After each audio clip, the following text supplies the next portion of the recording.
ఎఫ్రాయిము అతనికి బెరియా అని పేరు పెట్టెను. అతని కుమార్తె అయిన షైరా ఉత్తరపు బేత్ హెరోనును దక్షిణపు బేత్ హెరోనును ఉజ్జేక్ షైరాను కట్టించెను. నేను త్వరగా ఈ విషయాలు నేను మీకు చెప్తాను. ఇక్కడ మనం చూసుకున్నట్లయితే ఎఫ్రాయిము యొక్క సంతానములో ఉన్న ఒక స్త్రీ గురించి ఈరోజు మనం ధ్యానం చేసుకుందాం. విన్నారా ఎవరైనా? ఎప్పుడైనా ఈ స్త్రీ గురించి విన్నారా?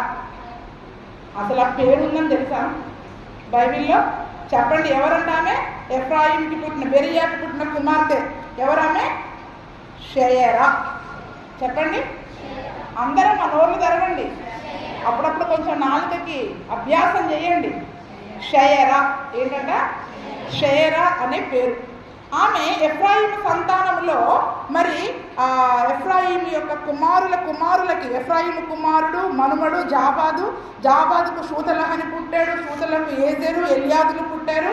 అయితే ఈ యొక్క జాబాదు అనే వ్యక్తికి పుట్టిన ఎఫ్రాయిము సంతానంలో షూతలహు, ఏజెరు, ఎలియాదు అనే ఈ ముగ్గురు కూడా పశువులను తెచ్చుకోవడానికని గాతీయుల ప్రాంతానికి వెళ్ళినప్పుడు అక్కడ ఉన్న గాతీయులు వీళ్ళందరినీ చంపేశారు. అంటే కొడుకులందరినీ ఒకేసారి ఏమైపోయారు చెప్పండి? చంపివేయబడ్డారు. కాబట్టి సంతానం లేని వాడిగా ఉన్న కొడుకులందరినీ ఒకే రోజున యోబు ఏ రీతిగా అయితే తన కుమార్తెలను పోగొట్టుకున్నాడో అదే రీతిగా ఈ యొక్క ఎఫ్రాయిము సంతానంలో ఉన్న జాబాదు అనే ఒక వ్యక్తికి ఉన్న అందరి కొడుకులని కూడా ఒకటేసారి ఆ గాతీయులు చంపేశారంట. అయితే ఆ యొక్క గాతీయులు చంపేసినందుకు వారి తండ్రి అయిన ఎఫ్రాయిము అనేక దినములు దుఃఖిస్తూ ఉన్నారు. ఎందుకంటే ఎఫ్రాయిము యొక్క సంతానమే. ఎఫ్రాయిమే అని ఎందుకు రాస్తూ ఉన్నారంటే, ఇప్పుడు యేసు ప్రభువుని కూడా దావీదు కుమారుడు అంటారు కదండి. కానీ దావీదుకి యేసు ప్రభువుకి చాలా తరాలు గ్యాప్ ఉంది. అంటే ఆ యొక్క ముఖ్యమైన వ్యక్తి గురించి రాస్తే మనకి సులువుగా అర్థమవుతుందని ఎఫ్రాయిము దుఃఖించాడని రాస్తారు. అంటే ఎఫ్రాయిము యొక్క మనుమళ్ళు వీళ్ళందరూ ఎవరు చెప్పండి? ఎఫ్రాయిము సంతానంలో ఒకవేళ బ్రతికి ఉంటే తను కూడా దుఃఖించి ఉండవచ్చు. అయితే మరి కుమారులందరినీ కూడా ఒకేసారి పోగొట్టుకోవడం ద్వారా ఏమని కలిగిందంట? ఆ తర్వాత మళ్ళీ తను భార్యను దగ్గరికి వెళ్ళినప్పుడు గర్భము ధరించి మళ్ళీ ఒక కుమారుని కనింది. అయితే తన ఇంటికి కీడు కలిగినందున ఎఫ్రాయిము అతనికి బెరియా అనే పేరు పెట్టాడు కదండి. మరి ఎఫ్రాయిము సంతానములో ఈ కుమారులందరూ పోగొట్టుకున్న తరువాత తిరిగి చాలా రోజులు ఏడ్చాడంట. కుమారులందరూ పోయారని చాలా రోజులు ఏడ్చాడు. తరువాత మళ్ళీ ఒక కుమారుడు పుట్టినప్పుడు అతనికి బెరియా అని పేరు పెట్టాడు. ఏమని పేరు పెట్టాడు చెప్పండి అందరూ? ఉన్నదే కొద్దిమంది, నిద్రపోని ఏమన్నా మీ పక్కన వాళ్ళని చూసుకోండి. ఏమని పేరు పెట్టాడు? బెరియా. అంటే బెరియా అనే పేరుకి అర్థం ఏంటంటే కీడు. ఏంటి చెప్పండి? కీడు. ఎందుకంటే తన ఇంటి మీద ఒక కీడు వచ్చింది. ఆ కీడు వలన అందరు కుమారులు ఒకేసారి చనిపోయారు. కాబట్టి ఆ కీడును బట్టి ఇప్పుడు పుట్టిన కొడుకు ఏమని పేరు పెట్టాడు చెప్పండి? ఏమని పేరు పెట్టాడు? బెరియా. అంటే బెరియా అనే పేరుకి అర్థం ఏంటంటే కీడు అని అర్థం. ఏంటి చెప్పండి? కీడు అని అర్థం కదండి. కుమారులు చనిపోయారు, బాగానే ఉంది. చనిపోయిన తర్వాత చాలా కాలానికి మళ్ళీ కొడుకు పుట్టాడు. మరి కొడుకుని బట్టి సంతోషపడాలా లేదా? ఇప్పుడు కొడుకుని బట్టి సంతోషపడాలా? చనిపోయిన వాళ్ళని బట్టి వీడి వలన వచ్చే సంతోషాన్ని కూడా పాడు చేసుకొని అదే కీడును తలంచుకొని ఉండాలి? చెప్పండి అమ్మా. ఇప్పుడు పుట్టిన కొడుకుని బట్టి సంతోషించాలా, లేకపోతే చనిపోయిన వాళ్ళని పదే జ్ఞాపకం చేసుకుంటూ ఈ కొడుకుని బట్టి కూడా సంతోషించకుండా అదే కీడును తలంచుకుంటూ దుఃఖపడాలి? ఏం చేయాలో చెప్పండి. ఏం చేయాలి? సంతోషపడితే అప్పుడు ఏమని పేరు పెట్టాలి? సంతోషకరమైన అర్థం వచ్చే పేరు పెట్టాలి. అవునా? మన పిల్లలకు పేర్లు పెట్టేటప్పుడు ఏమని వెతుక్కుంటాం? మంచి పేర్లు, ఆశీర్వాదానికి కారణం. ఇప్పుడు ఎఫ్రాయిం అని పేరు పెట్టాడు యోసేపు గారు. ఎఫ్రాయిం అని పేరు పెట్టాడు. ఎఫ్రాయిం అంటే అర్థం ఏంటి? అభివృద్ధి. ఏంటి చెప్పండి? అభివృద్ధి. అంటే నా కుమారుడు చక్కగా వృద్ధిలోనికి రావాలి అని అర్థం ఇచ్చే మంచి పేరును పెట్టాడు. మరి ఇప్పుడు ఈ ఎఫ్రాయిం ఏం చేశాడు? తన కుమారుడు చనిపోయిన తర్వాత మళ్ళీ కుమారుడు పుట్టినప్పుడు, పోనీ నా కుమారులు పోయారు కానీ దేవుడు నాకు మళ్ళీ ఒక కుమారుని ఇచ్చాడు, పుత్రశోకం లేకుండా ఒక కుమారుని ఇచ్చాడు అని చెప్పి సంతోషకరమైన పేరు పెట్టాలి. కానీ కీడు అనే అర్థం వచ్చే బెరియా అనే పేరుని పెట్టాడు. ఏమని పెట్టాడు చెప్పండి? కీడు అనే అర్థం వచ్చే బెరియా అనే పేరుని పెట్టాడు కదండి. అంటే ఇప్పుడు తన కుమారుని పిలిచినప్పుడు అల్లా కూడా అతనికి ఏం జ్ఞాపకం వస్తుంది చెప్పండి? గతకాలపు దుఃఖము, బాధ, కలిగిన నష్టము, మాటి మాటికి బెరియా అంటే కీడు. అవునా? పిలిచిన ప్రతిసారి ఇప్పుడు ఏమని పిలవాలి? అరే బెరియా ఇలా రా అంటే కీడు, ఇలా రా. పిల్లలకు పేర్లు పెట్టేటప్పుడు మంచి పేర్లు పెట్టండి కదా. పిల్లలకు పేర్లు పెట్టేటప్పుడు మంచి సంతోషకరమైన పేర్లు, చక్కటి అర్థాలు వచ్చే పేర్లు పెట్టండి. ఇప్పుడు బెరియాని పదే పదే పిలుస్తున్నాడు, జ్ఞాపకం చేసుకుంటున్నాడు అంటే దేని జ్ఞాపకం చేసుకుంటున్నాడు?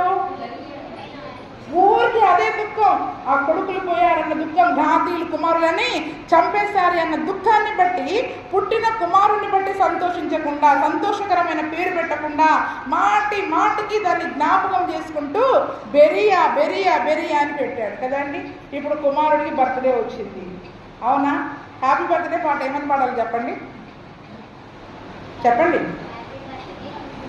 హ్యాపీ బర్త్డే కీడు, అంతేనా? బెరియా, బెరియాకి అర్థం ఏంటి? మే లాంగ్ లైఫ్ కీడు. కీడుని ఏమంట అనాలంట? దీర్ఘాయువు. కీడు దీర్ఘాయువుతో వర్ధిల్లు.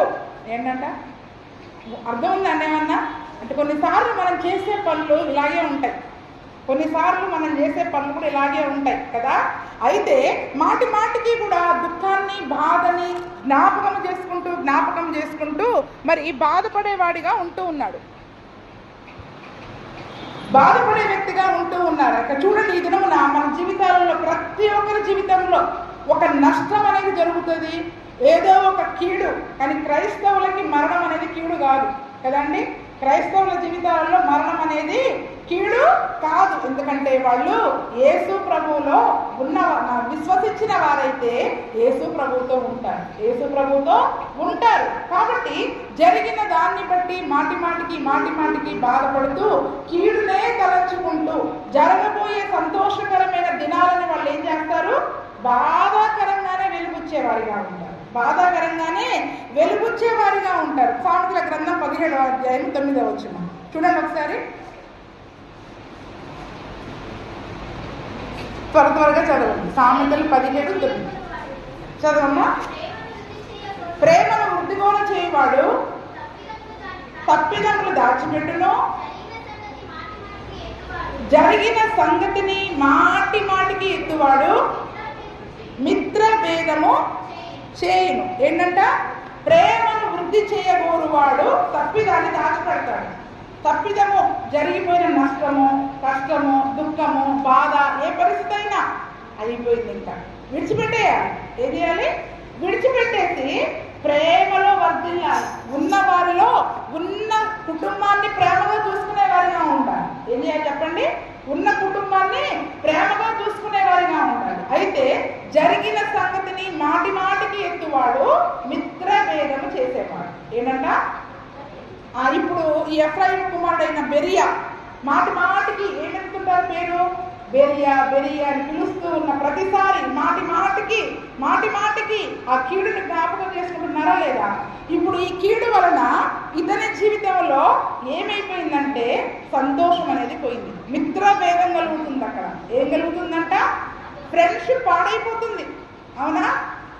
ఏమో అయ్యో నా కుమారుడు, నా కుమార్తె మరి తన కుటుంబంలో ఈ వ్యక్తులను పోగొట్టుకోవడం వల్ల ఇంత నష్టాన్ని, ఇంత బాధను కూడా పెట్టుకున్నారు కదా అని ఒక కొత్త ఫ్రెండ్ని పంపించాడు. ఏంటి ఆ ఫ్రెండ్ పేరు? సంతోషం. బెరియా కీడు కదమ్మా కదా. కొత్త ఫ్రెండ్ పేరు ఏంటి? సంతోషం. ఒక కుమారుణ్ణి ఇచ్చాడు. కుమారుడు పుట్టినప్పుడు సంతోషించాలి. సంతోషాన్ని పంపిస్తే ఇతనే జ్ఞాపకం చేసుకుంటున్నాడు. మాటికి కీడుని జ్ఞాపకం చేసుకొని ఈ సంతోషంతో దూరంగా ఉంటూ ఉన్నాడు. అంటే ఈ సంతోషం అనే ఫ్రెండ్కి ఏమైపోతున్నాడు చెప్పండి? ఇప్పుడు ఈ వ్యక్తి దూరం అయిపోతున్నాడా లేదా? యేసయ్య మనల్ని ప్రేమించి మనం సంతోషంగా ఉండాలని చెప్పి ఆయన అనేక సంగతులను మన జీవితంలో చేసేవాడిగా ఉంటాడు. కానీ మనము పదే తలుచుకొని దేవునికి దూరం అయిపోతాం. దేవుని వలన పొందుకున్న చేసుకునే సంతోషానికి దూరం అయిపోతాం. ఇంకా మన జీవితంలో జరిగిన ఏ మంచి జరిగినా కూడా దేన్ని బట్టి సంతోషించారు. ఎలాగైపోతారు చెప్పండి? దేన్ని బట్టి సంతోషించేవారుగా ఉంటారు. కానీ దేవుని యొక్క వాక్యం అలా సెలవివ్వడం లేదండి. గతించిపోయిన కాలాన్ని మరి అటువంటి సమస్యలను మరి మనం మాటి మాటికి జ్ఞాపకం చేసుకునే వారముగా ఉంటుంది. యెషయా 43:18 చదవండి. ముందు ఈ వ్యక్తి గురించి మీకు చెప్పి తర్వాత మనం షైరా దగ్గరికి వెళ్దాం. యెషయా 43:18 మునుపటి వాటిని జ్ఞాపకం చేసుకున్నప్పుడే పూర్వకాలపు సంగతులను ఏమంటున్నాడండి? మునుపటి వాటిని చేసుకోమంటున్నాడా వద్దంటున్నాడా? ఏమన్నా చెప్పాలా? చేసుకోవాలా వద్దా? జరిగిపోయిన సంగతులు నష్టమే కానీ బాధే కానీ కష్టమే కానివ్వండి, వాటిని జ్ఞాపకం చేసుకోకండి. ఇంకా వాటిని జ్ఞాపకం చేసుకోకండి. ఎప్పుడో 5 ఏళ్ల క్రితం 2 ఏళ్ల క్రితం పోయిన సంవత్సరం జరిగిన వాటిని జ్ఞాపకం చేసుకొని కుమిలి ఏడుస్తూ ఉంటారు. అది చేయకూడని పని, క్రైస్తవులు చేయకూడని పని. ఎందుకంటే ఇక్కడ ఈ వ్యక్తి కూడా అలాగే చేశాడు, ఎఫ్రాయిం కూడా అలాగే చేశాడు. దేవుడిచ్చిన సంతోషాన్ని కాదనుకొని, దేవుడిచ్చిన క్షేమకరమైన మరి ఆ దినాన్ని కాదనుకొని మాటి మాటికి కీడుని జ్ఞాపకం చేసుకుంటున్నాడు. కానీ వాక్యం ఏమని చెప్తూ ఉంది? పూర్వకాలపు సంగతులను జ్ఞాపకం చేసుకోవద్దు. గడిచిపోయిన వాటిని, మునుపటి వాటిని తలంచుకోవద్దు. దేవుడు మన జీవితంలో ఒక నూతన కార్యాలు జరిగించబోతున్నాడు, నూతన క్రియ జరిగించబోతున్నాడు. దాన్ని బట్టి సంతోషించాలి, దాన్ని బట్టి సంతోషించాలి. కానీ ఎంతసేపు పోయినసారి ఎప్పుడంటే రక్షణ పొందినప్పటి సంగతులను కూడా జ్ఞాపకం చేసుకొని కన్నీరు మున్నీరు ఏడుస్తూ ఉంటాను. యేసయ్యే చెప్పాడు, నీ పాపాలని తూర్పుకి పడమరకి ఎంత దూరమో అంత దూరం విసిరేశారని యేసయ్య చెప్తా ఉంటే మళ్ళీ మనం ఏం చేస్తూ ఉంటాం చెప్పండి? వాటిని మళ్ళీ జ్ఞాపకం చేసుకొని ఏడుస్తూ యేసయ్య ఈరోజు ఇచ్చిన సంతోషాన్ని పాడు చేసుకుంటాం.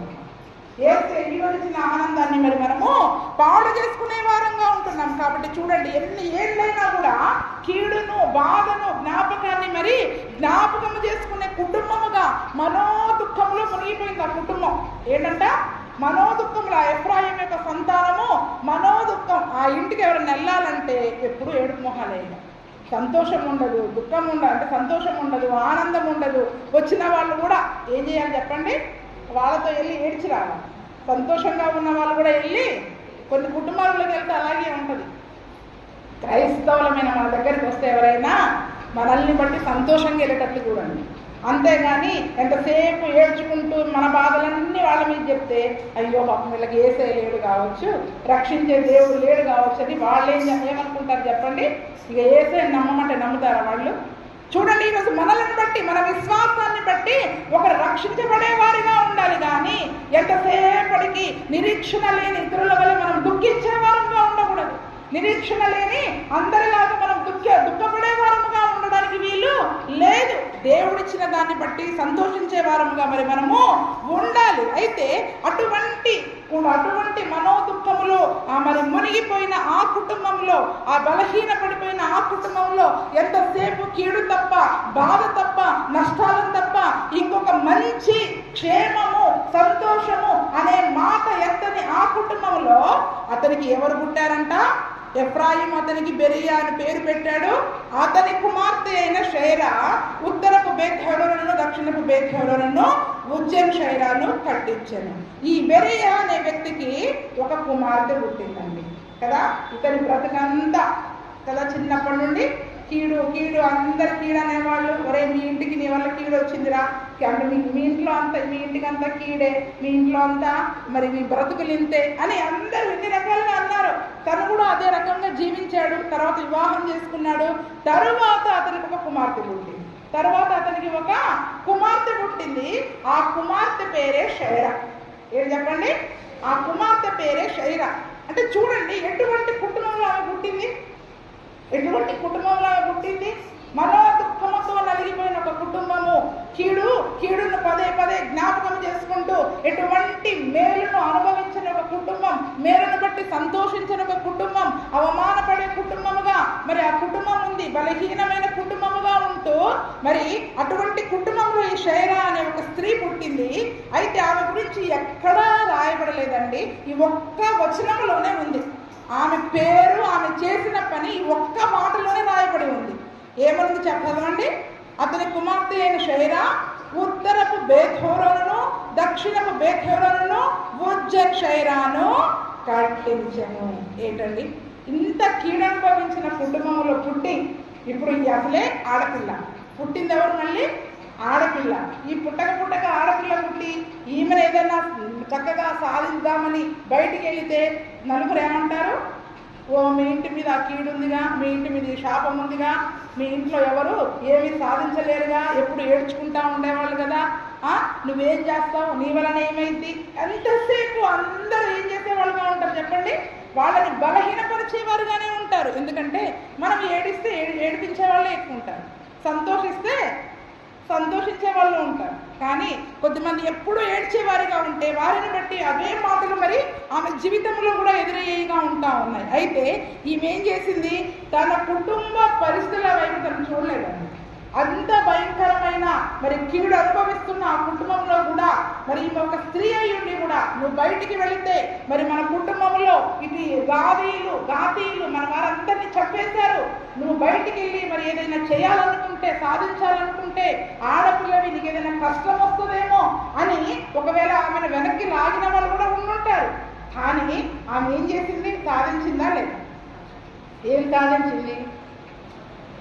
సాధించింది? పట్టణాలు కట్టించింది. ఏమండి, ఒక ఆడపిల్ల పోయి పట్టణాలు కట్టడం అంటే మామూలా? ఇల్లు కట్టుకోవడం అంటే ఏదో కింద మీద పడి కష్టాలు పడి కట్టుకుంటారు, ఎవరి ఇల్లు వాళ్ళది కాదా? కానీ ఈమె ఏం కట్టించిందంట? పట్టణాలే కట్టించిందంట. 3 పట్టణాలు, మళ్ళీ ఒక పట్టణం కాదు. ఎన్ని పట్టణాలు? యవనస్తులు వినండి, ఎన్ని? 3 పట్టణాలు. ఆ పట్టణాల పేర్లు మళ్ళీ ఒకసారి చదవండి. ఉత్తరపు బేత్‌హోరోను, దక్షిణము బేత్‌హోరోను, ఉజ్జన్ షైరా. ఇంకొకటి ఆమె పేరు మీదనే ఉజ్జన్ షైరా అనే 3 పట్టణాలు కట్టించింది. ఈ పట్టణాలు కూడా మామూలుగా మన ఊర్లో కట్టినట్టు కాదండి, తెలుసా? ఈ యొక్క బేత్‌హోరోను, దక్షిణపు బేత్‌హోరోను, ఉత్తర దక్షిణ బేత్‌హోరోన్లు కొండ ప్రాంతాలు. ఏంటంట? కొండ ప్రాంతాలు. ఈ కొండ మీదకి ఎక్కి కొండ మీద పట్టణం కట్టడం అంటే మామూలా? ఒక ఇల్లు కాదు,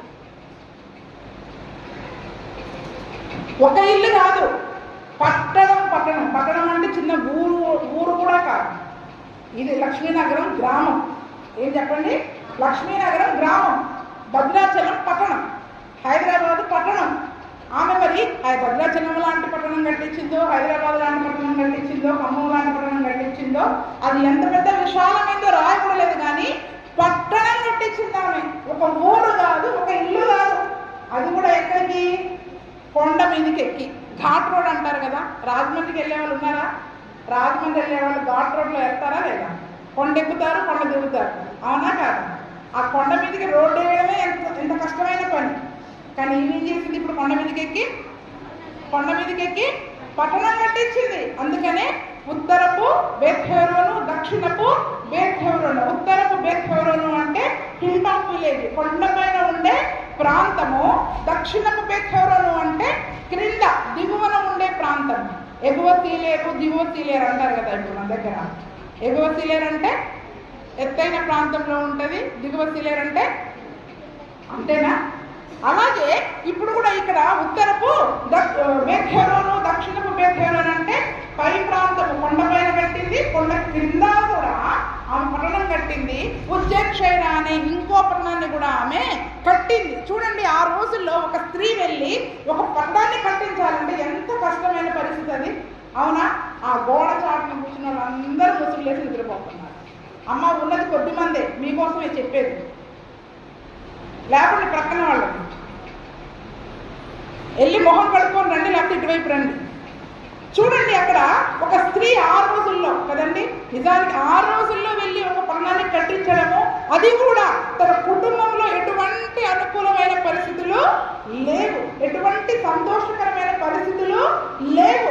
ఆ కుటుంబం అంతా మనోదుఖంలో నలిగిపోతూ నువ్వేం సాధిస్తావని బలహీనపరుస్తూ వెనక్కి లాగేవారుగానే ఉంటూ ఉన్నారు. ఎందుకంటే ఆ పేరును బట్టి మనం అర్థం చేసుకోవాలి. కీడు అని తన కుమారుడికి పేరు పెట్టాడంటే ఇక నా జీవితంలో సంతోషమే లేదు అనే విధముగా తను ఎంతగా దుఃఖంలో మునిగిపోయాడో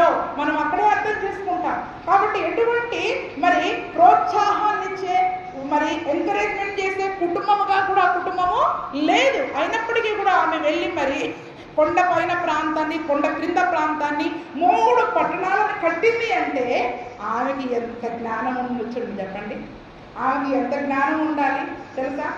ఈరోజు మనం చదువుకునేటప్పుడు బీటెక్లో సివిల్ ఇంజనీరింగ్కి వెళ్ళాలి అంటే ఒకప్పుడు ఆడవాళ్ళే ఉండేవాళ్ళు కాదు కదా.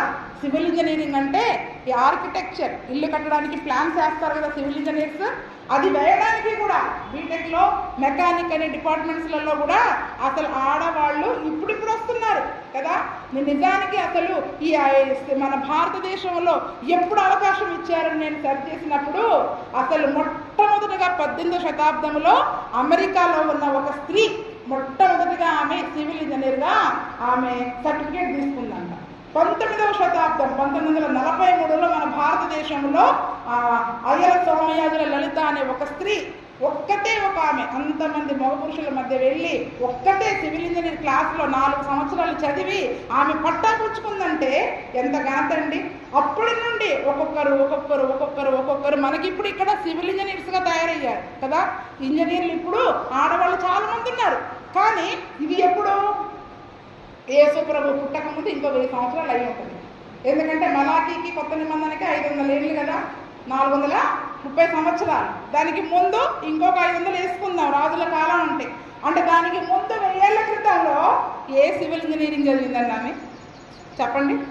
ఆమె ఏ ఇంజనీరింగ్ చదివింది? పోనీ వాళ్ళ ఇంట్లో ఎవరైనా పని చేసిన వాళ్ళు ఉన్నారా? ఆ పని చేసిన వాళ్ళు ఉన్నారు. ఆమె ఎలా కట్టింది?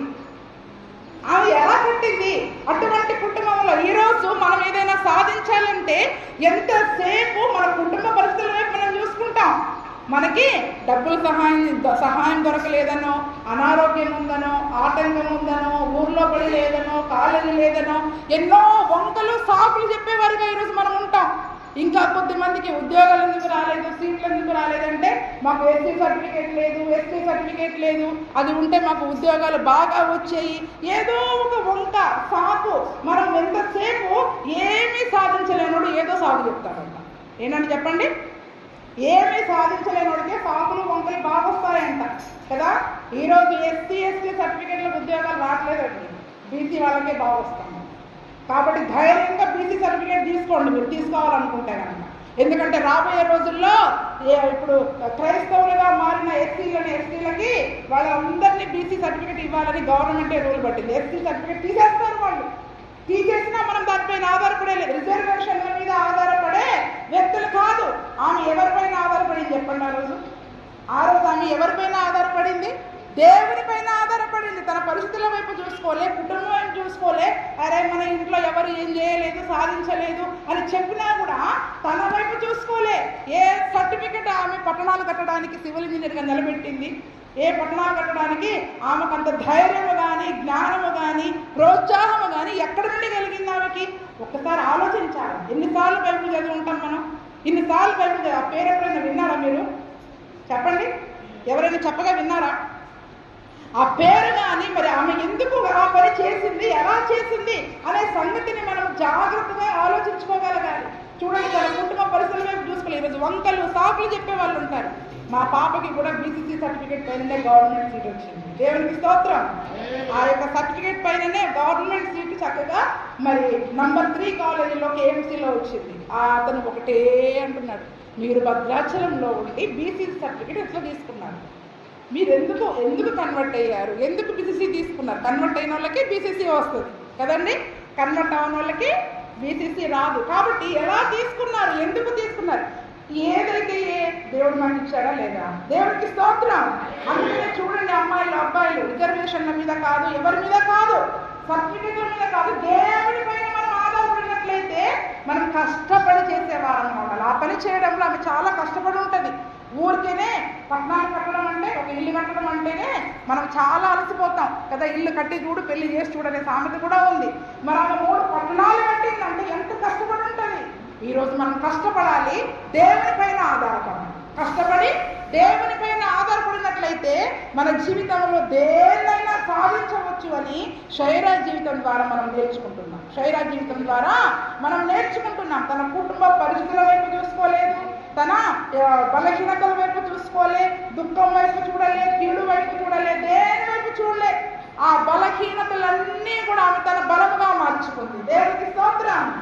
కుటుంబంలో ఉన్న బలహీనతలన్నీ తన బలంగా మార్చుకుంది, తన శక్తిగా మార్చుకుంది. ఈరోజు బలహీనతలను మన బలముగా మార్చుకోవాలి కదా. ఎప్పుడైతే నన్ను బలపరచువాని నేను సమస్తమును చేయగలను అని పౌలు గారు అంటారో, నేను కాదు ఏం చేయాలనుకున్నా, నాలో ఉన్న యేసయ్య నాలో ఉంటే నేను ఏదైనా చేయగలను, ఏదైనా సాధించగలను అని శరీర జీవితం ద్వారా మనం నేర్చుకోవాలి. కాబట్టి చూడండి, ఈరోజు ఎక్కడో ఒక చోట మన జీవితం ఆగిపోవడానికి వాక్యం ఒప్పుకోవట్లేదండి. మన జీవితంలో శ్రమలు వస్తాయి, శోధనలు వస్తాయి, నష్టాలు కలగవచ్చు, బాధలు రావచ్చు, కీడు రావచ్చు, ఏదైనా రావచ్చు. కానీ మన జీవితం అక్కడితో ఆగిపోవడానికి వీలు లేదు. తను కూడా ఇంకా నా కుటుంబం అంతా ఏడ్చుకుంటూ కూర్చున్నారు, నేను కూడా ఏడ్చుకుంటూ ఇంట్లో కూర్చుంటా, పెళ్లి చేస్తే వెళ్ళిపోతా అని ఆమె కూడా మౌనంగా ఉన్నట్లయితే ఈ మహిళా దినోత్సవం రోజు మనం ఆమె గురించి ధ్యానం చేసుకునే వాళ్ళమే కాదు. అంతేనా కాదు?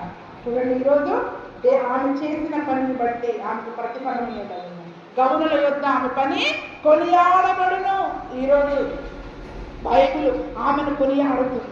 దేవుని యందు ఆమె భయభక్తులు కలిగి దేవుని పైన ఆధారపడి దేవుని తన ధైర్యంగా మలచుకొని తన కుటుంబ పరిస్థితులను, ఆ కీడును, ఆ బలహీనమైన పరిస్థితులను తన బలమైన శక్తిగా మార్చుకొని ఎలా ముందుకు సాగిందంటారు. ఎలా ముందుకు సాగింది. అందుకని చూడండి, ఆ దినమున సామెతల గ్రంథం 31:25 కూడా ఒక చక్కని మాట ఉంటుంది. సామెతల గ్రంథం 31:25 బలమును ఘనతయు ఆమెకు వస్త్రములు, ఆమె రాబో కాలం విషయమై నిర్భయముగా ఉండును. ఏంటంట? ఎవరికండి వస్త్రాలు? బలము, ఘనత దేవుడు స్త్రీలకి వస్త్రాలుగా ఇచ్చాడంట. మీ ఇంటిలో, మీ కబోర్డ్లో ఈ వస్త్రం ఉందా? చెప్పండి అమ్మా. ఎంతసేపు పట్టు చీరలేనా? యేసయ్య స్త్రీకి బలము, ఘనత వస్త్రంగా ఇచ్చాడంట. కాబట్టి ఆమె బలం అనే వస్త్రాన్ని ధరించుకున్నప్పుడు రాబో కాలం విషయమై ధైర్యం ఉంటుందా? రేపేం జరుగుద్ది, రేపు నా పరిస్థితి ఏంటి, రేపటి మరి నా యొక్క ఆ కుటుంబ పరిస్థితి ఏంటి, చింతపడదు, దుఃఖపడదు, ఏడ్చుకుంటూ కూర్చోదు. ఎందుకు? ఆమె దగ్గర ఏ వస్త్రం ఉంది చెప్పాలంటారు. ఏ వస్త్రం ఉంది? బలము అనే వస్త్రాన్ని, యేసయ్య ఇచ్చిన వస్త్రాన్ని ఆమె ధరించుకుంది. తన బలము కాదండి. వీళ్ళందరూ ఎంత వాక్యం చెప్తున్నా కూడా నాకు చేత కాదన్నట్టుగానే ఉంటున్నారు. ఎలాగుంటున్నారు? దేవుని శక్తి వైపు చూడట్లేదు. ఎంతసేపు కూడా మాకు చేతగా ఉండడం లేదన్నట్టుగానే బలహీనమైన మనస్సులు కలిగి ఉంటున్నాం. బలహీనమైన మనస్సాక్షి కలిగి ఉంటే దేవుని కొరకు మనం ఏం చేయలేమండి. దేవుడు మనకి బలము, ఘనతను వస్త్రముగా ఇచ్చాడు. ఎవరైతే ఆ బలం అనే వస్త్రాన్ని ధరించుకుంటారో రాబో కాలం విషయమే, ఫ్యూచర్ గురించిన భయం ఉండదు మనకి. రేపు ఏమి జరుగుతుందో అన్న భయం ఉండదు. రేపు నా పిల్లల చదువులు ఎలాగా, వాళ్ళ పెళ్ళిళ్ళు ఎలాగా, రేపు నా కుటుంబ పరిస్థితులు ఎలాగా, అప్పులు ఎలాగా, భయం ఉండదు. నిర్భయంగా ఉంటుంది ఆమె. ఫ్యూచర్ గురించిన భయం ఉండదండి. ఈరోజు ఎంతమంది దిగులు పడుతున్నారు, చింతపడుతున్నారు చెప్పండి. రేపటి గురించిన చింత ఎంతమందిలో ఉంది? ఉందా లేదా? ఎందుకంటే బలం అనే వస్త్రాన్ని వేసుకోవడం మర్చిపోయాడు. యేసయ్య ఇచ్చాడండి, మనందరికీ బలం అనే వస్త్రం ఇచ్చాడు. అది మన కబోర్డ్లో ఖచ్చితంగా ఉండాలి. కబోర్డ్లో ఉంటే సరిపోదు, మన ఒంటి మీద ఉండాలి. దేవునికి స్తోత్రం. ఎక్కడ ఉండాలి చెప్పండి? అది మన ఒంటి మీద ధరించుకోవాలి. మాటి మాటికి మన ఒంటి మీద ఉంటే బలహీనమైన పరిస్థితులు మన కుటుంబంలోనికి వచ్చినా ఈ బలం అనే వస్త్రమును బట్టి, యేసు ప్రభువును బట్టి మనం బలం పొందుకునే వాడిగా ఉన్నాం. ఎందుకంటే మన యేసయ్య బలవంతుడైన దేవుడు. ఆయనే మన బలమైన దేవుడు. దావీదు అంటున్నాడు, నీవే నా బలము, నా బలమును నేను నడిపట్టుగా బిగించుకున్నానని దావీదు అంటాడు. ఈరోజు బలమును నడిపట్టుగా బిగించుకుంటున్నామా? మనం బలమనే వస్త్రాన్ని మనం వేసుకున్నామా? అసలు ఇటువంటి ఒక డ్రెస్ ఉందని మనకు తెలుసా? బట్టలు కావాలంటే బట్టల షాప్లోకి వెళ్ళి ఆ పేర్లు అయితే నాకు తెలియదు కానీ ఆ టైప్ చూపించండి, ఈ టైప్ చూపించండి అంటారు. యేసయ్య దగ్గరికి వచ్చి యేసయ్య దగ్గర ఎప్పుడైనా షాపింగ్ చేశారా?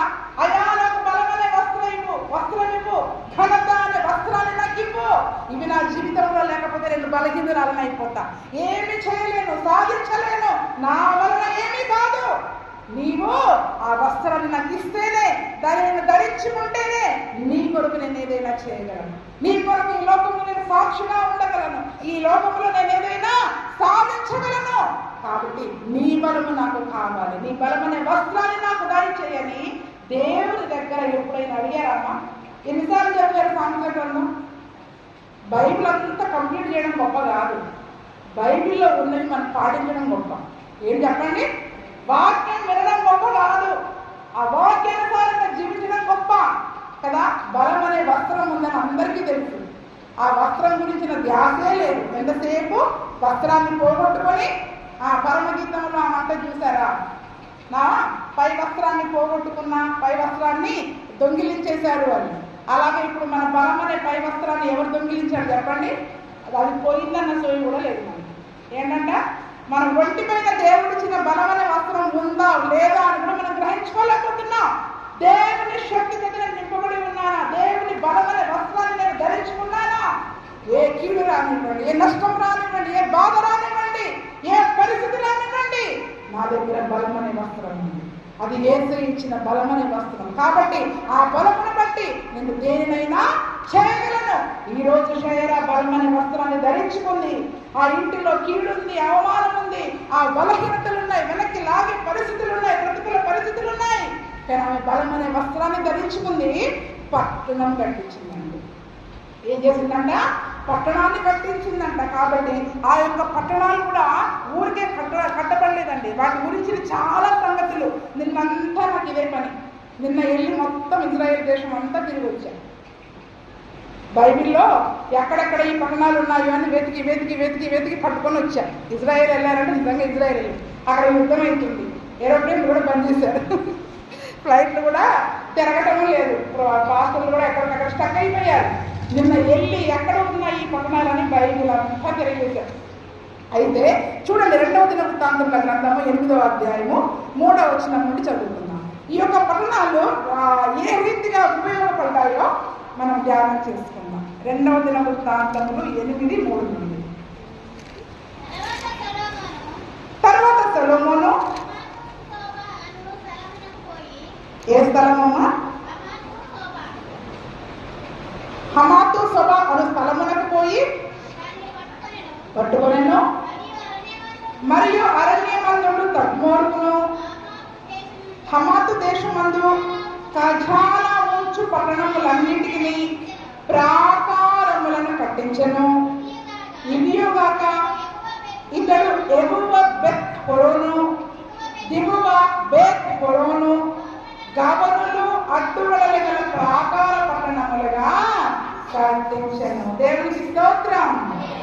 సొలొమోను గారి గురించి అందరికీ తెలుసు కదండి. విస్తారమైన బంగారము ధనము ఉంది ఆయన దగ్గర. వెండి అయితే లెక్కే లేదంట. వెండిని అసలు ఎన్నికకే రాలేదంట. ఈ తీసిపడేసేవాళ్ళంట వెండిని. ఈరోజు మనం వెండి కొనుక్కోవాలంటే జాగ్రత్తగా పట్టీలో ఏవో కొనుక్కుంటాం. అసలు వెండి ఎన్నికకే లేదు, రోడ్ల మీద అట్లా పడేసేవాళ్ళంట. అయితే విస్తారమైన ధనరాశులు వచ్చిన వాళ్ళంతా అతనికి ఇచ్చేవాళ్ళు. బంగారము, వెండి, మరి రత్నాలు, విలువైన రాళ్ళు అన్నీ ఇచ్చినప్పుడు తన ఖజానాలు దాచిపెట్టుకోవడానికి ఆ యొక్క సొలొమోను గారు ఈ పట్టణాలని వాడుకున్నారు. ఏం దాచిపెట్టుకోవడానికి చెప్పండి? ఖజానా. ఏమండి, మన ఇంట్లో డబ్బులు కానీ బంగారం కానీ ఎక్కడ దాచిపెట్టుకుంటాం? అంటే అతి ముఖ్యమైన స్థలం ఒకటి ఉంటుంది, అవునా? ఎక్కడ పడితే అక్కడ బెడ్ కిందనో తలదిండి కిందనో బట్టలను పెట్టేస్తారా? పెట్టేస్తే అది ఎక్కకపోతే కూడా తెలియదు, ఎక్కడ పోతే కూడా తెలియదు. తీసేటప్పుడు పెట్టేటప్పుడు ఏరకలు తీసుకుపోయారు, బల్లులు తీసుకెళ్తాయి. జాగ్రత్త, బల్లులు కూడా పట్టుకెళ్తాయి. చిన్న చిన్న వస్తువులు అయితే బల్లులు కూడా తీసుకెళ్ళిపోయి లోపల పట్టుకొని వెళ్ళిపోయే అవకాశం ఉంటుంది. కాబట్టి ఎక్కడ పడితే అక్కడ పెట్టడానికి వీలు లేదు. ఈరోజు సొలొమోను ఒక రాజు గారు తన రాజ్యానికి వచ్చిన ఖజానాన్ని ఉంచడానికి ఏ ప్రాంతాలను ఎన్నుకున్నారంట? అక్కడ కొన్ని తద్మోరు హమాతు దేశమందు కొన్ని పట్టణాలను ఎంచుకున్నారు. అక్కడ ప్రాకారాలు కట్టించారు. ఎందుకంటే ఎవరు కూడా లోపలికి వెళ్ళి ఆ ఖజానాను దోచుకోకుండా. అంతేకాకుండా ఎగువ బెత్ హోరోను, దిగువ బెత్ హోరోను ఈ పట్టణాలను కూడా ఏం చేశారంట? గవనులు అడ్డుగడలు పెట్టేసి ప్రాకార పట్టణాలుగా తయారు చేసుకున్నారు. అంటే పట్టణం చాలా బాగుంది. ఎలా కట్టారంటే దాన్ని పడగొట్టి ఇంకో పట్టణం కట్టాల్సిన పని లేదు. ఈ పట్టణంలో డబ్బు దాచుకుంటే కనుక ఎవడు ఎత్తుకొని పోలేడు అని ఏం చేశాడంట, పట్టణానికి చుట్టూ అడ్డుగడియలు గల ప్రాకారాలను నిర్మించేసేసి ఆ పట్టణాన్ని తన ఖజానా నిధిగా ఉంచుకున్నాడంట. చూడండి, ఆ రోజు షైరా పట్టణాన్ని కట్టించుకోకపోతే ఇద్దరు ఇంకో పట్టణాన్ని కట్టించుకోవడానికి వచ్చేది. కానీ ఎందుకమ్మా నీకు అంత కష్టమైన పని, నువ్వు చేసేది ఎవరికి ఉపయోగం? ఆ పట్టణాలను కడితే అందులో ఎవరు ఉంటారు, ఎందుకు, అసలు ఆమె ఎందుకు కట్టిందనే సంగతి కూడా మనకు తెలవదు. కానీ ఆమె చేసిన పని వలన రాబోయే రోజుల్లో, రాబోయే తరములో తన ఒక రాజుగారు ఖజానాని దాచుకోవడానికి అవసరమైన పట్టణాలనుగా ఆ పట్టణాలను వాడుకున్నట్టుగా ఉంది. చూడండి, ఈరోజు మనం చేసిన ఏ పనిని బట్టైనా ప్రతిఫలం ఇవ్వడానికి దేవుడు సిద్ధంగా ఉన్నాడు. గౌదుల దగ్గర ఆమె పనులు కొనియాడబడతా ఉన్నాయి. కాబట్టి ఆ దినమున మరి ఖజానా దాచిపెట్టడానికి అవసరమైన పట్టణాలనుగా చూడండి. అందుకని దేవుని ఎరుగు వారు బలము కలిగి గొప్ప కార్యాలు చేస్తారంట. ఏం చేస్తారంట? ఉందా లేదా మాట బైబిల్లో? నా నోటితో చెప్తున్నాను. దేవుని ఎరిగిన వారు, చదవండి దానియేలు గ్రంథము 11:32. త్వరగా చదువుకుంటే మనం ముందుకు వెళ్ళిపోవాలి.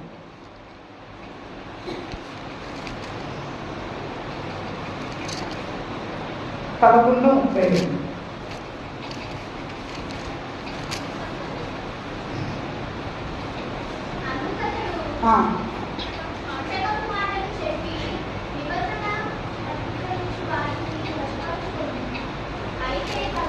అయితే తమ దేవుని ఎరుగు వారు బలము కలిగి గొప్ప కార్యాలు చేసేదరు.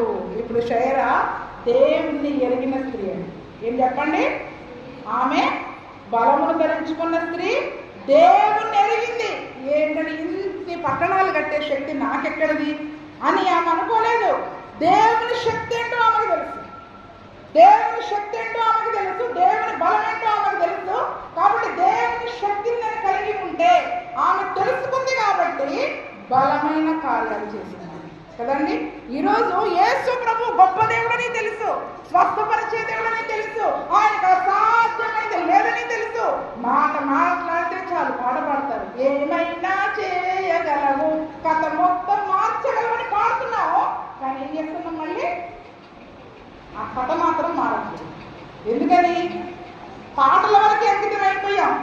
మనము మన యొక్క క్రియలలో విశ్వాసాన్ని చూపించలేకపోతున్నాం. దేవుణ్ణి ఎరిగి ఉండడం అంటే ఆయన శక్తిని ఎరిగి ఉండడం, ఆయన బలాన్ని ఎరిగి ఉండడం, ఆయన కొరకు నిలబడి ఏదైనా చేయడానికి నడుపుకి సిద్ధపడడం. మన పరిస్థితుల వైపు చూసి బలహీనపడడం కాదండి. వాక్యం ఎంత మాత్రం ఒప్పుకోదు. స్త్రీని బలహీనమైన ఘటముగా రాస్తాడేమో, కానీ తర్వాత ఎవరైతే యేసు ప్రభు శక్తి వైపు చూస్తారో, ఆయన బలాన్ని ధరించుకుంటారో, ఒక బలమైన స్త్రీగా దేవుడు అక్కడ మార్చడానికి సిద్ధంగా ఉన్నాడు. కానీ దేవుని శక్తి వైపు మనం చూడట్లేదే. దేవుణ్ణి ఎరిగిన వారు బలము కలిగి గొప్ప కార్యాలు చేస్తారు. యేసు ఎంతమందికి తెలుసు? అందరు మీలో చెప్పండి అమ్మా. యేసు ప్రభు ఎంతమందికి తెలుసు? యేసే తెలుసా లేదా? అవునా? ఎరుగున్నారా యేసు ప్రభువుని? ఏసై ఎరుగున్నాం కదా. మరి ఏం బలమైన కార్యాలు చేశారు? ఇంట్లో అన్నం వండా, కూర వండా, బట్టుకి పెట్టా, ఇవి కాదు. ఇంటి చుట్టూ కని చేసుకున్నా, ఇవి కాదు. దేవుని కొరకు ఏంటి బలమైన కార్యాలు ఏం చేస్తారు మీరు? చేయాలంటే అంటే ఏమి అడ్డం వస్తూ ఉంటుంది? అబ్బో మాకంత బలం లేదండి, మాకంత శక్తి లేదండి, అంత చేత కాదండి. చాతుగారులాగా చేశాడా దేవుడు మనల్ని? చెప్పండి, చాతుగారులాగా చేశాడా? తినడానికి చాతన అవుతుంది కదా. మరి దేవుని కొరకు ఏదైనా పని చేయాలి, బలమైన కార్యాన్ని చేయాలి, దేవుని చదువు నేను మెరుపు పొందుకోవాలి, దేవుని ఘనత పొందుకోవాలి అని దేవుని కొరకు ఏదైనా నేను చెయ్యాలి అనే ఆశ మనకెందుకు రావట్లేదు? అరే షైరాకు వచ్చింది, అది ఆమె ఎంతకాలం ఉంటుంది, ఆమె తరువాత రాబోయే తరాలకు అది ఎలాగైనా ఉపయోగపడాలి అని ఒక ఉద్దేశంతో ఆ పని చేసింది. ఆ పని చేయడం వల్ల ఇప్పటికీ ఇజ్రాయేల్ ప్రజలు ఆమె గురించి, ఆ పట్టణంలో ఉన్న వారందరూ కూడా ఆమె గురించి ఆమెను కొనియాడుతూ ఉన్నారు. నిజానికి షైరా అనే పేరుకి అర్థం ఏంటంటే బ్రైట్నెస్, వెలుగు, ప్రకాశము, మెరుపు అని అర్థం. ఏంటంటే చెప్పండి, ప్రకాశము, మెరుపు అని అర్థం. చూడండి, ఎంతో కీడు అనుభవిస్తున్న ఆ కుటుంబంలో, అటువంటి చీకటిమయమైన ఆ కుటుంబంలో ఒక మెరుపులాగా, ఒక ప్రకాశములాగా వెలిసిన తార. ఏం చెప్పండి? వెలిసిన తార. బుద్ధిమంతులైతే ఆకాశ నక్షత్రం వలె, ఆకాశ మండలములోని జ్యోతుల వలె పోలి ఉంటారు. అవునా? ఇప్పుడు ఆమె బుద్ధిగా పనిచేసిందా లేదా? దేవుని వైపు చూసింది, దేవుని బలాన్ని ధరించుకుంది, దేవుణ్ణి ఎదిగింది. నా వలన ఏమి చేత కాదు, నా వలన ఏమి చేత కాదు, కానీ నేను నమ్మిన దేవుడు, నేను విశ్వసించిన దేవుడు, ఇశ్రాయేలు దేవుడు, సైన్యములకు దేవుడు, యెహోవా దేవుడు, అబ్రహాము దేవుడు, ఇస్సాకు దేవుడు, యాకోబు దేవుడు, ఏదైనా చేయడానికి ఆయన సమర్థుడు, శక్తిమంతుడు, ఆయనకు అసాధ్యమైంది లేదు అని ఆమె నమ్మిందండి, ఎరిగింది ఆమె. ఈరోజు అందరికీ తెలుసు, ప్రార్థన చేయమంటే గంట సేపు ప్రార్థన చేస్తాం, అయ్యా నువ్వు అటువంటి దేవుడు, ఇటువంటి దేవుడు. కానీ అవే మాటలు, పాటలు, ప్రార్థన మన జీవితంలో కనబడట్లేదు, క్రియల ద్వారా కనబడట్లేదు. పాటల వరకే అంకితం అయిపోయాం. మన జీవితంలో ఎటువంటి క్రియలు కనబడకుండా దేవుని కొరకు ఎటువంటి కార్యాలు కానీ, ఒక సువార్త చెప్పమంటే అమ్మో వాళ్ళు ఏమనుకుంటారు, వాళ్ళు ఏం చేస్తారు, అన్ని బలమైన కార్యాలు దాకా పోకండి.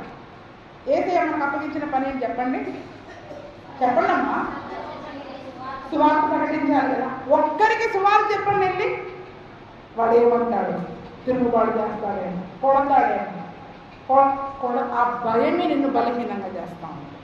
ఏం చేస్తూ ఉంటుంది? ఆ భయమే నిన్ను బలహీనంగా చేస్తూ ఉంటుంది. దేవుని శక్తి వైపు చూసి నువ్వు ధైర్యంగా వెళితే ఏ మఠం వస్తాయండి? ఏ మఠం వస్తే ఇల్లు కట్టుకున్నప్పుడు ఆటంకాలు రాలేదా? అధిగమించారా లేదా? పట్టణాలు పెట్టినప్పుడు ఆమెకు ఆటంకాలు రాలేదంటారా? మళ్ళీ ఎక్కడ పోయి కట్టాలి? కొండ ప్రదేశంలో, ఘాట్ రోడ్లో కొండెక్కి కట్టాలి, కొండ దిగువన కట్టాలి. 3 పట్టణాలు కట్టేటప్పుడు ఆమె ఎంత కష్టపడి ఉంటుంది, ఎంత ప్రయాసపడి ఉంటుంది, ఎన్ని ఆటంకాలు వచ్చి ఉంటాయి.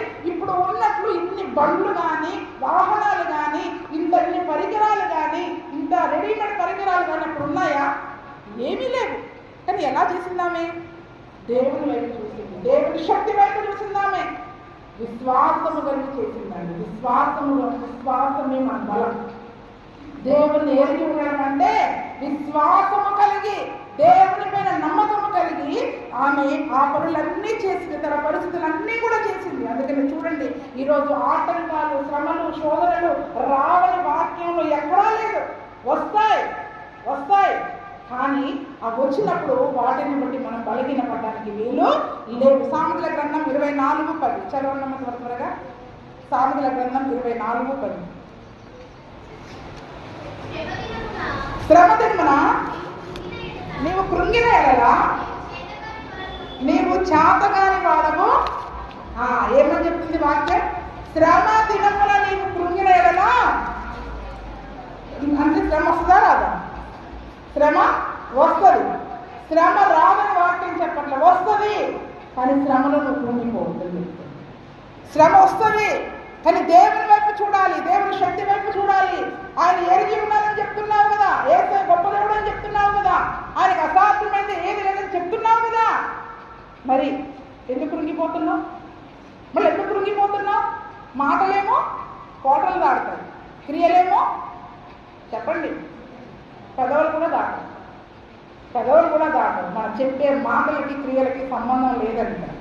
మనం చెప్పే ఆమె గురించి గొప్పగా ఎక్కడ డప్పు కొట్టుకోలేదు, కానీ ఒక్క మాటలో ఆమె చేసిన పని రాసేశారు వాక్యం. పరిశుద్ధాత్మ దేవుడు ఒక్క మాటలో, ఎక్కడా లేదు బైబిల్లో ఆమె గురించి, కానీ ఒక్కటే మాటలో ఆమె చేసిన పని రాసేశారు. ఈరోజు పరలోకంలో మనకు ఆ పేరు చాలండి. మన గురించి నేను అప్పుడు అలా చేస్తా, ఇలా చేస్తా అవసరం లేదు. దేవుడు నీ గురించి, నువ్వు చేసిన ఒక్క బలమైన కార్యం గురించి ఒక్క మాట చాలు. నువ్వేం చేస్తావు దేవుని కొరకు? ఆ ఒక్క మాట జీవగ్రంథంలో రాసి ఉంటే ఇంకా మనకి దేవుని వల్ల మెప్పు కలుగుతుంది. అందుకని చూడండి, శ్రమలు వస్తాయి కానీ శ్రమలో కృంగిపోవడం మన శరీర బలహీనత. అది శ్రమలు వచ్చినప్పుడు కృంగిపోవడం శరీర బలహీనత.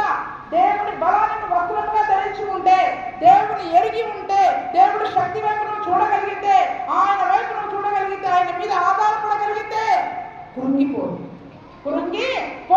ఎందుకంటే దావీదు కూడా అంటాడు, నా ప్రాణమా నాలో నీవేళ తొందరపడుచున్నావు, నాలో నీవేళ కృంగిపోతున్నావు. ఆయన నిరీక్షణకర్త, నా రక్షణకర్త, నాకు యేసయ్య ఉన్నాడు, నన్ను రక్షించే దేవుడు ఉన్నాడు, నేను ఆయన నిరీక్షణ కలిగి ఉంటాను అంటున్నాడు.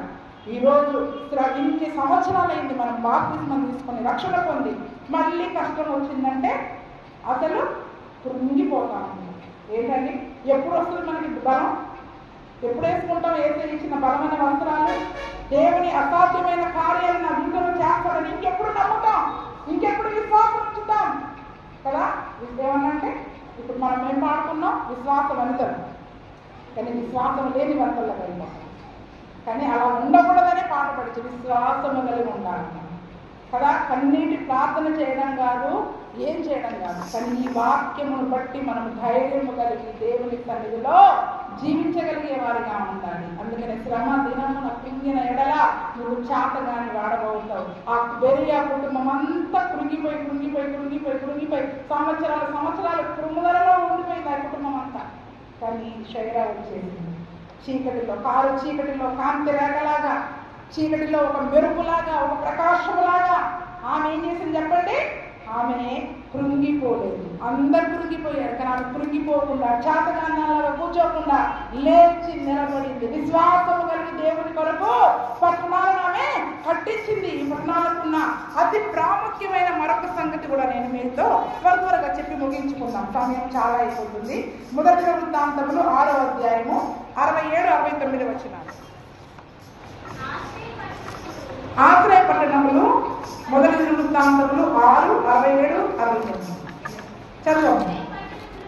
ఆశ్రయ పట్టణములను ఎఫ్రాయిము పర్వతములోని షెకెమును దాని గ్రామములను, ఎజేరును దాని గ్రామములను చదవండి. బెత్ హోరోనును దాని గ్రామములను, అయ్యాలోను దాని గ్రామములను, గత్రిమ్మోనును దాని గ్రామములను వారికి ఇవ్వబడింది. చూడండి, ఇక్కడ ఇజ్రాయేలు దేశాన్ని స్వతంత్రించుకున్న తర్వాత అక్కడ ప్రతి గోత్రము నుండి కూడా లేవీయులకు కొన్ని పురాలు ఇచ్చేయాలి. ఏమి ఇవ్వాలి చెప్పండి? ఎందుకంటే లేవీయులకి భూభాగం ఇవ్వలేదు దేవుడు, ఇజ్రాయేల్ దేశంలో భూభాగాన్ని ఇవ్వలేదు దేవుడు. అయితే ఇజ్రాయేల్ ప్రజలు ఏం చేయాలంటే వారికి వచ్చిన స్వాస్థ్యంలో నుంచి ఒక్కొక్కరు కొన్ని పట్టణాలను ఏం చేయాలి? ఒక్కొక్క గోత్రం నుండి 6 పట్టణాలని ఒక్కొక్క లేవీయులకు ఇవ్వాలి. అయితే ఇక్కడ ఎఫ్రాయిము గోత్రము నుండి ఈ 6 పట్టణాలు వచ్చాయి. షెకెము, గెజెరు, ఎక్మయీము, బెత్ హరోను, అయ్యాలోను, కత్రిమ్మోను, ఇవన్నీ కూడా లేవీయులైన కహాతీయులకు అక్కడ నిర్ణయించబడ్డాయంట. అందులో షెకెము అనేది ఆశ్రయపురం. ఏం చెప్పండి? షెకెమును ఆశ్రయపురంగా ఉంచారు. మిగిలిన పట్టణాలన్నీ కూడా ఎవరి స్వాధీనంలోనికి వెళ్ళాయి? ఇప్పుడు ఇవి లేవీయులైన కహాతీయుల స్వాధీనంలోనికి వచ్చాయి. ఈ కహాతీయుల మందసాన్ని మోసేవాళ్ళు కాబట్టి కహాతీయుల స్వాధీనంలోనికి అవి వచ్చాయి. నరహంతకులు పారిపోయి నివసించదగిన పురాలుగా వెంచబడ్డాయి. అంతేకాకుండా లేవీయులకు ఇవ్వవలసిన పురాలుగా కూడా అవి ఉన్నాయి. ఇంకొక మాట చదువుకుందాం. యెహోషువ గ్రంథము 10వ అధ్యాయము 8 నుండి చదవండి. ఈ స్థలమునకున్న ప్రాముఖ్యత ఏంటో. యెహోషువ 10:8 నుండి.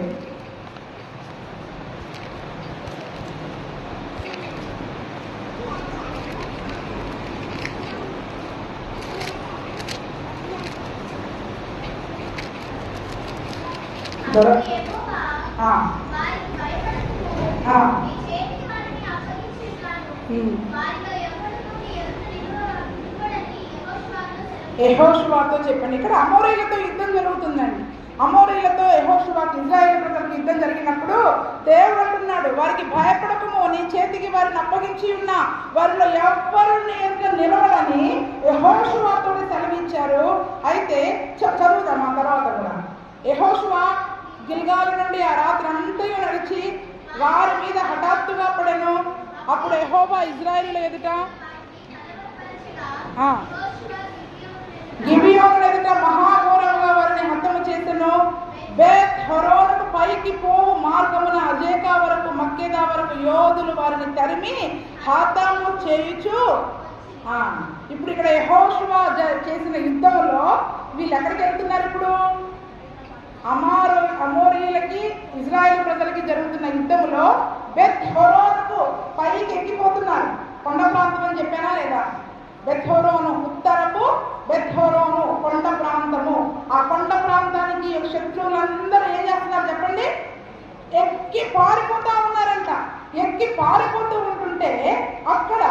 ఈ యొక్క యెహోషువ వీళ్ళందరినీ కూడా తరిమి తరిమి తరిమి హతం చేశారంట. ఏం చేశారంట? తరిమి తరిమి తరిమి హతం చేశారు. 11వ వచనంలో, మరియు వారు ఇశ్రాయేలీయుల నుండి బెత్ హోరోనుకు దిగిపోతురోమని పారిపోచుండగా, చూడండి అక్కడ ఒకడేమో పైకి పారిపోతున్నాడు, మరి కొద్దిమంది శత్రువులేమో దిగువకి పారిపోతా ఉన్నారు. దిగువ బెత్ హోరోను, ఎగువ బెత్ హోరోను, ఉత్తరపు దక్షిణ, ఉత్తరపు బెత్ హోరోను, దక్షిణపు బెత్ హోరోను.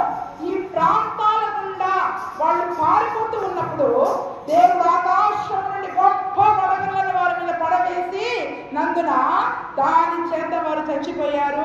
ఇశ్రాయేలు కత్తివాత చంపిన వారి కంటే ఆ వడగళ్ల చేత చచ్చిన వారు ఎక్కువ మంది అయ్యారు. దేవునికి స్తోత్రం. చూడండి, శత్రువులు ఈ ప్రాంతాల్లోకి వచ్చి తప్పించుకోవడానికి ప్రయత్నం చేస్తూ ఉన్న సమయంలో దేవుడు చూస్తూ ఊరుకోలేదండి. నువ్వు శత్రువుగా మా ప్రజల మధ్యలోకి ఎలా వస్తావని చెప్పి ఇశ్రాయేలీయుల పక్షంగా యుద్ధం చేశాడంట. ఆకాశము నుండి వడగళ్లను కురిపించడం ద్వారా అక్కడ ఆ బెత్ హోరోను అనే దిగువ ప్రాంతంలో వారందరూ చనిపోయారు. వీళ్ళు యుద్ధంలో చంపిన వారందరికంటే వడగళ్ల చేత చచ్చిపోయిన వాళ్ళు ఎక్కువ మంది అంట. ఎలాగంట? వడగళ్ల చేత చచ్చిపోయిన వారు ఎక్కువ మంది. ఈ మధ్య ప్రాంతంలో యుద్ధం జరుగుతూ ఉంది. ఈలోపు సాయంకాలం అయిపోయింది. ఏమైపోయింది? సాయంకాలం అయిపోయింది. చీకటి పడే సమయం అయిపోయింది. చీకటి పడితే యుద్ధం ఆగిపోయింది. ఏమైపోవాలి? చీకటి అయిపోతే యుద్ధము ఆగిపోవాలి. మళ్ళీ తలవారు యుద్ధానికి రావాలి. అప్పుడు యెహోషువ గారు ఏం చేశారు తెలుసా? అక్కడ ప్రార్థన చేశారంట. 12వ వచనంలో, యెహోషువ యెహోవాకు ప్రార్థన చేశాను, సూర్యుడా నీవు గిబియోనులో నిలువుము, చంద్రుడా నీవు అయ్యాలను లోయలో నిలువుము. చంద్రుడు తమ శత్రువుల మీద పగ తీర్చుకున్న వరకు సూర్యుడు నిలిచెను, చంద్రుడు ఆగెను. దేవునికి స్తోత్రం. చూడండి, ఈ మధ్య ప్రాంతంలో యుద్ధం జరుగుతూ ఉంది. అక్కడ మరి యెహోషువ గారు ప్రార్థన చేశారు కదా. గిబియోను అయ్యాలోను ఈ రెండింటి మధ్య ప్రాంతమే ఈ 3 పట్టణాలు. చెప్పాను నిన్న ఇజ్రాయెల్ దేశం తిరిగి వచ్చాయని. మీకు తిరిగే ఓపుకుంటే, నమ్మకం లేకపోతే మీరు కూడా వెళ్ళి తిరిగిరండి. మీరు కూడా వెళ్ళి తిరిగి చూసిరండి, సరేనా? ఈ గిబియోను అయ్యాలోను అనే 2 ప్రాంతాల మధ్యలో ఈ 3 పట్టణాలు ఉంటాయి. కాబట్టి ఇప్పుడు ఈ సూర్యుని చంద్రుని ఎక్కడ ఆగిపోమని చెప్పాడు? సూర్యునేమో గిబియోనులో, ఎందుకంటే అస్తమిస్తూ ఇక్కడికి వచ్చేస్తాడు కదా. మన అయ్యాలోను లోయలో నుండి చంద్రుడు ఎక్కడికి రావాలి? పైకి రావాలి. సూర్యుడేమో అస్తమించాలి. కాబట్టి సూర్యుడిని ఆగిపోమని ప్రార్థన చేశాడు, చంద్రుడిని ఆగిపోమని ప్రార్థన చేశాడు. చూడండి, అసలు ఎవరైనా సూర్యుని చంద్రుడిని ఆపగలిగే శక్తి ఉందా చెప్పండి? అసలు అక్కడ యెహోషువ ప్రార్థన చేసినప్పుడు, ఆ స్థలంలో నిలబడి యెహోషువ ప్రార్థన చేసినప్పుడు యెహోషువ యొక్క ప్రార్థనను దేవుడు విని సూర్యుడిని చంద్రుడిని ఆపేసి శత్రువుల పైన గొప్ప చేయాలి దేవుడు అదనమైన వారికి దయచేశాడు. దేవుడు నామనికి మహిమ కలుగును గాక. దీని వెనక ఎవరి ప్రయాసం ఉంది? షేరా ప్రయాసం ఉంది. షేరా ప్రణాళి కట్టించింది. ఉజ్జయిన్, షేరా, ఉజ్జయిన్ అనే పదానికి వినుట అని అర్థం. ఏంటంట? వినుట అని అర్థం. ప్రార్థన వినే దేవుడు. నేను కట్టిన ఈ ప్రాంతాలలో ఎవరు ప్రార్థన చేసినా, ఎవరు దేవుని వైపు తిరిగినా, దేవుని పైన ఎవరు ఆధారపడినా దేవుడు వారి ప్రార్థనను వింటాడు అని ఒక విశ్వాసంతో కట్టిందండి. సొలొమోను దేవుని మందిరాన్ని కట్టినప్పుడు ఏమని ప్రార్థన చేశాడు? ఈ స్థలంలో చేయబడు ప్రార్థన పైన నీ కన్ను దృష్టి ఉంటుందని ప్రార్థన చేశాడు. అదే ఉజ్జయిన్, షైరా అనే ఒక పట్టణాన్ని కూడా షైరా కట్టినప్పుడు దేవుడు ఈ స్థలంలో నా ప్రజలైన నా రాబోయే తరాల ప్రజలు అక్కడ ఉంటున్నప్పుడు శ్రమ, నింద, కీడు, బాధ, కష్టం, నష్టం కలిగినప్పుడు కృంగిపోకుండా దేవుని వైపు చూడాలా, శత్రువుల పైన జయం పొందుకోవాలా అని ఆ సూచనగా పడాలి కట్టింది. ఆ ప్రాంతాలలో నిలబడి యెహోషువ చేసిన ప్రార్థన. అమ్మమ్మ అవుతుందో ముత్తాత ఏమంటారు, జేజమ్మ అవుతుందో మరి యెహోషువ గారికి. ఎందుకంటే యెహోషువ కూడా ఎఫ్రాయిము సంతతి వాడే. యెహోషువ కూడా ఎఫ్రాయిము సంతతి వాడే. ఆ మాటలు కూడా రాయబడి ఉన్నాయి. తర్వాత ఎఫ్రాయిము సంతతిలోనే ఆ షైరా కుటుంబంలోనే వచ్చాడు. ఎక్కడి నుంచి వచ్చాడు చెప్పండి? ఇప్పుడు మనం చదువుతున్న మొదటి దినవృత్తాంతములు 7లోనే ఉంటుంది. చదువుతారు, చూస్తారా? మొదటి దినవృత్తాంతములు మొదటగా చదువుకున్నాం కదా 7వ అధ్యాయంలోనే. అక్కడ వంశావళి ఇచ్చారు కదా, చూడండి.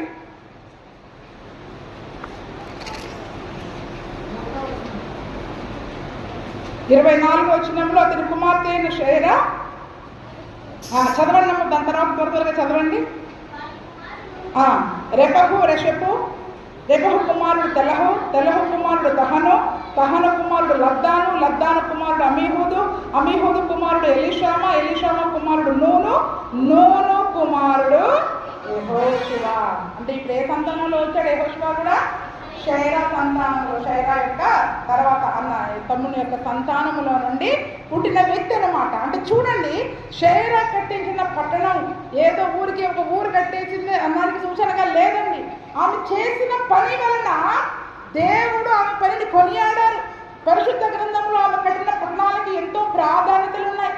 సొలొమోను ఖజానానిధిగా దాచిపెట్టుకోవడానికి ఉంచుకున్నాడు, లేవీయులకు స్వాస్థ్యముగా ఇవ్వబడింది. అంతేకాకుండా యెహోషువ తన రాబోయే తరముల వారు ఆ స్థలములలో నిలబడి ప్రార్థన చేస్తే సూర్య చంద్రులను సైతం ఆపే శక్తిని దేవుడు వారికి దయచేశాడు. దేవునికి స్తోత్రం.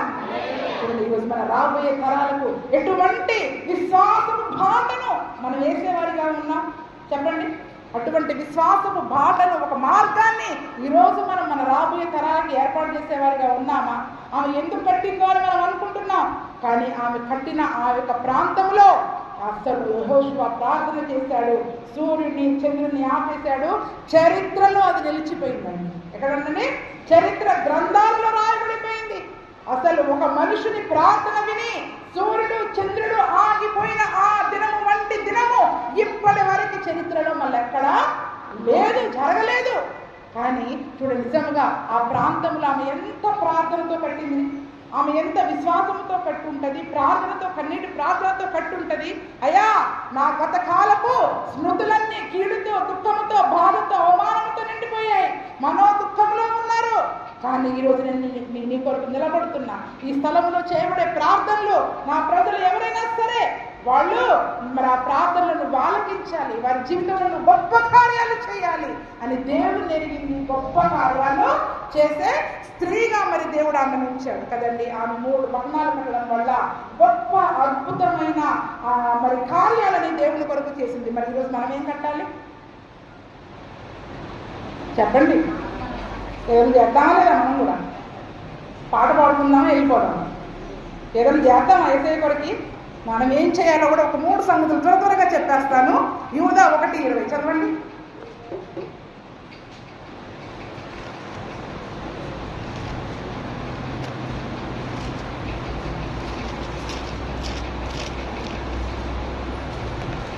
త్వరగా.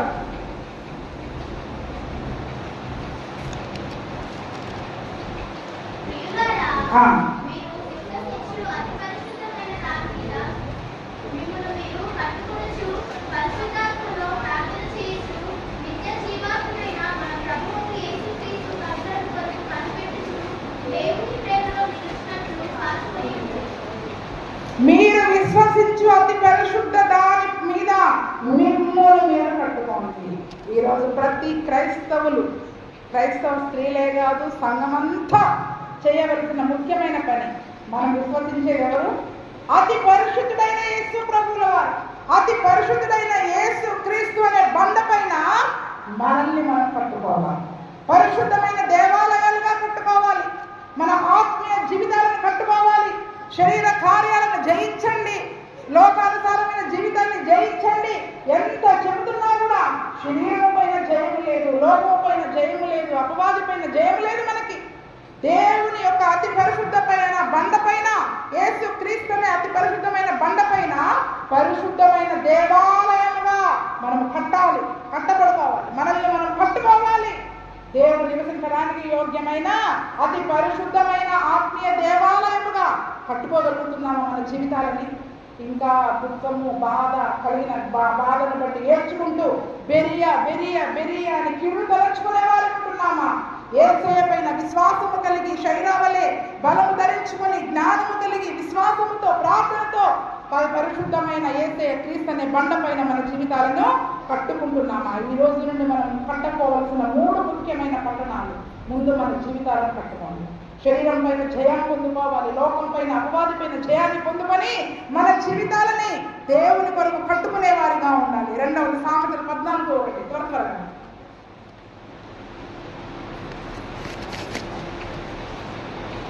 తెలీదా? రెఫరెన్స్ వెతికేదాకా అర్థం అవుతుంది. ఎన్నిసార్లు చదివారు ఆ మాటని? మనం కట్టుకోవాల్సింది చదవండి. ఏం చేయాలి ఇప్పుడు? జ్ఞానవంతురాలు ఏం చేస్తుంది? కట్టిందా లేదా శైరా? ఇల్లు కట్టిందా? ఇల్లే కాదండి, పక్కనే కట్టింది శైరా. మన ఇళ్ళల్లో కట్టుకుందాం. కనీసం ఇంటిని కట్టుకోండి, పిల్లల్ని కట్టుకోండి, పిల్లల కొరకు ప్రార్థన చేయండి, వాళ్ళ ఆత్మీయ జీవితాలను కట్టండి, మీ కుటుంబాన్ని దేవుని కొరకు కట్టుకోండి. జ్ఞానవంతురాలు కడుతుందండి తన ఇంటిని. లేకపోతే ఎవరు అడిపోతే వాడికి ఫోన్ ఇచ్చేసి ఆ ఫోన్ చూసుకోరా అని ఈమె టీవీలో పడిపోద్ది, ముసలమ్మ ముచ్చటల్లో పడిపోద్ది, లేకపోతే ఆ ఫంక్షన్కో ఈ ఫంక్షన్కో తిరుగుతుంది. తన కుటుంబమును దేవునిలో కట్టుకునే జ్ఞానం గల స్త్రీగా ఉండాలి. మనల్ని మనం కట్టుకోవాలి. క్రైస్తవ స్త్రీలకి దేవుడిచ్చిన ముఖ్యమైన కట్టడాలు. జ్ఞానవంతురాలు తన ఇంటిని కట్టుకుంటుంది. శైరా పట్టణాన్నే కట్టింది. మిమ్మల్ని వెళ్ళి ఎక్కడ పట్టణాలు కట్టమనట్లే. ఒక బలమైన పని, దేవుని కొరకు ఒక బలమైన పని చేయాలి అంటే బలమును ధరించుకొని మీ కుటుంబాన్ని కట్టుకోండి.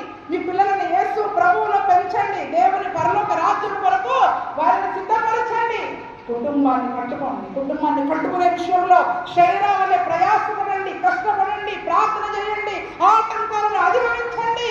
శ్రమలు వస్తాయి, కృంగిపోకుండా ధైర్యం కలిగి దేవుని శక్తి పైన ఆధారపడండి. మూడవది ఏం చేయాలి? 2 కొరింథీ 10:8 త్వరగా.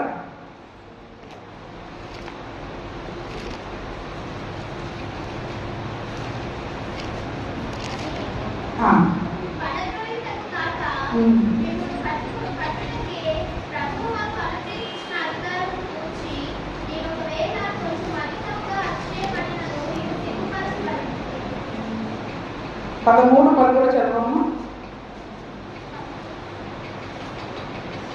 కాబట్టి నేను మీ యొద్దకు వచ్చినప్పుడు పడద్రోయబడుటకే కాక మిమ్మల్ని కట్టుటకే ప్రభువు నాకు అనుగ్రహించిన అధికారము చొప్పున కాటినేమి కనపరచకుండునట్లు దూరముగా ఉండగానే ఈ సంగతులను రాయించుచున్నాను. ఎవరిని కడుతున్నాడు ఇక్కడ పౌలు?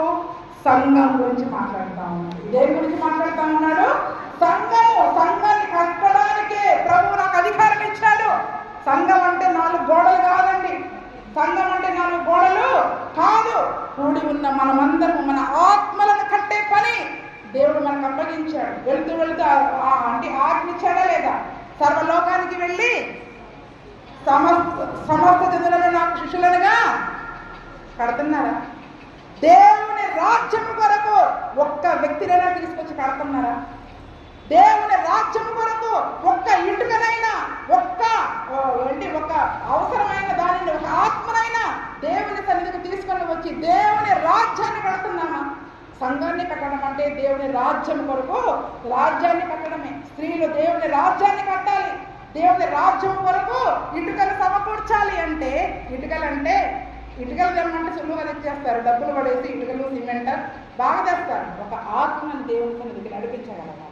మిమ్మల్ని కట్టడానికి దేవుడు నాకు అధికారం ఇచ్చాడని పౌలు అంటున్నాడు. చూడండి, ఈరోజు అధికారంతో ఆత్మను రక్షించాలి. మీరు అధికారంతో ఆత్మను రక్షించి దేవుని రాజ్యాన్ని కట్టాలి, సంఘాన్ని కట్టాలి. సంఘాన్ని, దేవుని రాజ్యాన్ని కట్టడానికి కావలసిన బలము యేసయ్య ఇస్తాడండి. మళ్ళీ మన పనులు చూస్తే ఇంత ఆవేశంతో నేను ఎంత చెప్పినా, పరిశుద్ధాత్ముడు ఎంత దుఃఖంతో బాధతో చెప్పినా మళ్ళీ మనల్ని ఏం చేస్తుంది? అన్ని ఐహిక విచారాలు మనల్ని కృంగ చేస్తూ ఉంటాయి. ఐహిక విచారాలు మనల్ని అణిచి వేస్తూ ఉంటాయి. చూడండి, అందుకని దేవుని కొరకు బలమైన పాత్రను ఒక్క పరంగా చేసి దేవుని రాజ్యంలో దేవుని వలన డబ్బును, ఘనతను పొందుకునే వారంగా ఉన్నాం. మనల్ని మనం కట్టుకుందాం, మన కుటుంబాలను కట్టుకుందాం, మన సంఘాన్ని, దేవుని రాజ్యాన్ని దేవుని కొరకు కట్టుకునే వారముగా ఉండాలి. ఈ మధ్యలో అలసట వస్తుంది, సొమ్మసిల్లిపోతాం. అయినా కూడా మరి ఎన్ని సమస్యలైనా, శత్రువైనా, ఏదైనా కూడా శైరా వల్లే మనం విశ్వాసము కలిగి, జ్ఞానము కలిగి, బలము ధరించుకొని ప్రార్థనతో ముందుకు వెళ్ళే వారిగా ఉండాలి. నిన్న ఈ ఉదయకాలంలో ఈ వాక్యం రాసి రాసి రాసి అలాగే కళ్ళు మూసుకొని పడుకున్నాం. తర్వాత ఎప్పుడో చిన్నప్పుడు విన్న ఒక పాట అంతా దేవుడు నాకు జ్ఞాపకం చేస్తూ ఉన్నాడు. ఎక్కడి నుంచి వచ్చింది ఈ పాట అని మళ్ళీ దాన్ని జ్ఞాపకం చేసుకొని ఆ పాట దొరకక చివరికి ఎక్కడో నా వివాహం కాకముందు నా పాత డైరీలో ఉంటే తీస్తే దొరికింది. ఎందుకు యేసు ప్రభువుల వారు ఆ పాట నాకు జ్ఞాపకం చేశారో నాకు తెలియదు, కానీ చిన్న పాటే, ఒక పాట పాడతా, నేర్చుకోండి మీరు కూడా. సాగేదను గురి చేరేదను మన రాజు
విశ్వాసముతో జయించుకుంటూ ఆర్పుకుంటూ వెళదామా?